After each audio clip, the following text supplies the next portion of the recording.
Telugu Desam party రాష్ట్ర అధ్యక్షుడు Gajuwaka MLA Palla Srinivasarao తండ్రి మాజీ ఎమ్మెల్యే పల్లా సింహాచలం సేవలకు ఆంధ్రప్రదేశ్ ప్రభుత్వం విశేషంగా గుర్తించింది. విశాఖలో పెద్ద దిక్కుగా దశాబ్దాల పాటు కల్మషం లేని సేవలందించిన ఆ మహానుభావునికి ప్రభుత్వ లాంఛనాలతో అంతిమ వీడ్కోలు జరిపించింది.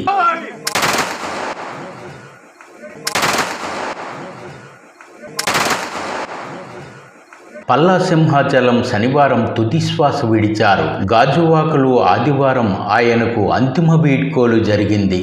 పల్లా సింహాచలం భౌతిక కాయాన్ని విశాఖ మేయర్ పీలా శ్రీనివాసరావు, ఎమ్మెల్యేలు బండారు సత్యనారాయణమూర్తి, గణబాబు, వెలగపూడి రామకృష్ణబాబు, గంటా శ్రీనివాసరావు, పంచకర్ల రమేష్ బాబు, విష్ణుకుమార్ రాజు, వంశీకృష్ణ శ్రీనివాస్ యాదవ్, ఉత్తరాంధ్ర ఎమ్మెల్సీ చిరంజీవిరావు, మాజీ ఎమ్మెల్యే పీలా గోవింద్ సత్యనారాయణ, మాజీ మేయర్లు పులుసు జనార్దనరావు, గొలగాని హరివెంకట కుమారి తదితర ప్రముఖులు సందర్శించి నివాళులు అర్పించారు. ఉత్తరాంధ్ర జిల్లాల నుంచి తరలి వచ్చిన వేలాది జనం, ఎంతో మంది నాయకులు, ప్రజాప్రతినిధులు, ప్రజా సంఘాల నేతలు పల్లా సింహాచలం భౌతిక కాయానికి నివాళులర్పించారు. ఆంధ్రప్రదేశ్ గవర్నర్ అబ్దుల్ నజీర్, ముఖ్యమంత్రి చంద్రబాబు నాయుడు, ఉప ముఖ్యమంత్రి పవన్ కళ్యాణ్, హోంమంత్రి వంగలపూడి అనిత సంతాపం ప్రకటించారు.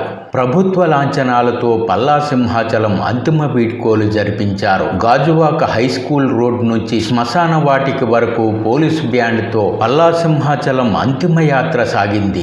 పల్లా సింహాచలం గొప్పతనాన్ని అంతా తలుచుకున్నారు. స్వార్థం లేని సేవలతో నాయకత్వం వహించి ప్రజాభిమానాన్ని పొందారని అంతా కొనియాడారు. పల్లా సింహాచలం విశాఖలో పూర్వీకునిగా మంచి పేరు సంపాదించారు. విశాఖ షిప్ యార్డ్ కార్మిక నేతగా, గాజువాక పట్టణంలో బలమైన ప్రజానేతగా తన ఉనికిని చాటుకున్నారు. ఉత్తరాంధ్ర జిల్లాల యాదవులకు పెద్ద దిక్కుగా వ్యవహరించారు. 1994 నుంచి 1999 వరకు విశాఖ 2వ నియోజకవర్గ ఎమ్మెల్యేగా పనిచేశారు. పేదల పాలిట ఆపద్బాంధవుడు ఆయన. కష్టాల్లో ఉన్న వారికి కొండంత అండగా నిలబడేవారు ఆయన. తెలుగుదేశం పార్టీ ఆవిర్భావం నుంచి ఆయన పనిచేశారు. విశాఖకు ఇతర జిల్లాల నుంచి వలసలు ఆరంభమైనప్పుడు వలస కూలీలకు కొండంత అండగా నిలిచారు. ఉపాధి కోసం వచ్చిన పేదలకు గూడు కల్పించడానికి ఎంతో శ్రమించారు. గాజువాకలో పైడిమాంబ కాలనీ, సింహగిరి కాలనీ, పెంటయ్య నగర్,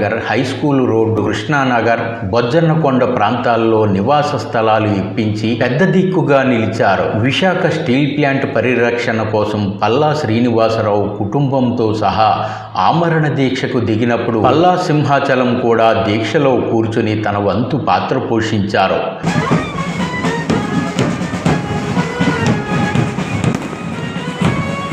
పల్లా సింహాచలం ఏమీ చెయ్యకపోయినా ఆయన ఉంటేనే ధైర్యంగా ఉండేదని ఆయన అభిమానులు తలుచుకున్నారు. పల్లా సింహాచలం లోటు తీర్చలేనిదని అంతా ఆవేదన చెందారు.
బాబాయ్ నువ్వు కథలకు బాబు.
Silent.